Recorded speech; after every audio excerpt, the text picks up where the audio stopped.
হত্যা মামলার আসামি হওয়া সত্ত্বেও রাতের আধারে হঠাৎ দেশ ত্যাগ করেছেন সাবেক রাষ্ট্রপতি মোহাম্মদ আব্দুল হামিদ।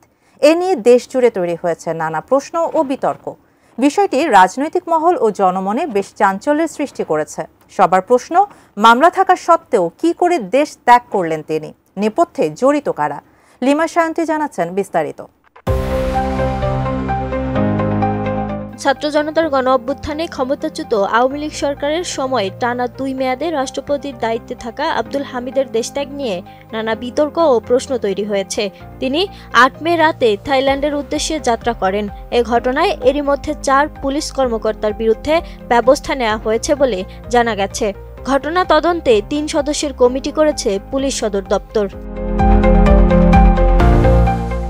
বিষয়টি নিয়ে বিমানবন্দরের সংশ্লিষ্ট একাধিক সূত্র গণমাধ্যমকে জানায়, আব্দুল হামিদ ৮ মে দিবাগত রাত ৩টার দিকে হযরত শাহজালাল আন্তর্জাতিক বিমানবন্দর থেকে থাই এয়ারওয়েজের ব্যাংককগামী একটি ফ্লাইটে যাত্রা করেন।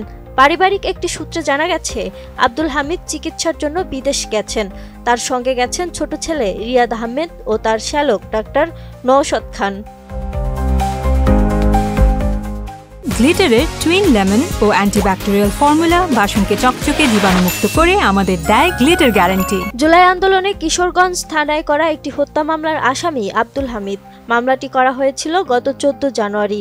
এরকম একটি মামলার আসামি হয়েও সাবেক এই রাষ্ট্রপতি কিভাবে বিমানবন্দর দিয়ে বিদেশে গেলেন তা নিয়ে প্রশ্ন উঠেছে। এই ঘটনা নিয়ে সরকার ও সরকারের বাইরে চলছে নানা আলোচনা সমালোচনা। সামাজিক যোগাযোগ মাধ্যমেও অনেকে ক্ষুব্ধ প্রতিক্রিয়া দেখিয়েছেন।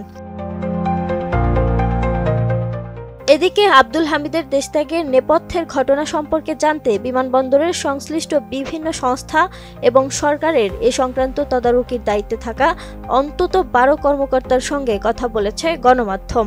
তবে তাদের কেউই নাম প্রকাশ করে এ ঘটনা সম্পর্কে কথা বলতে চাননি।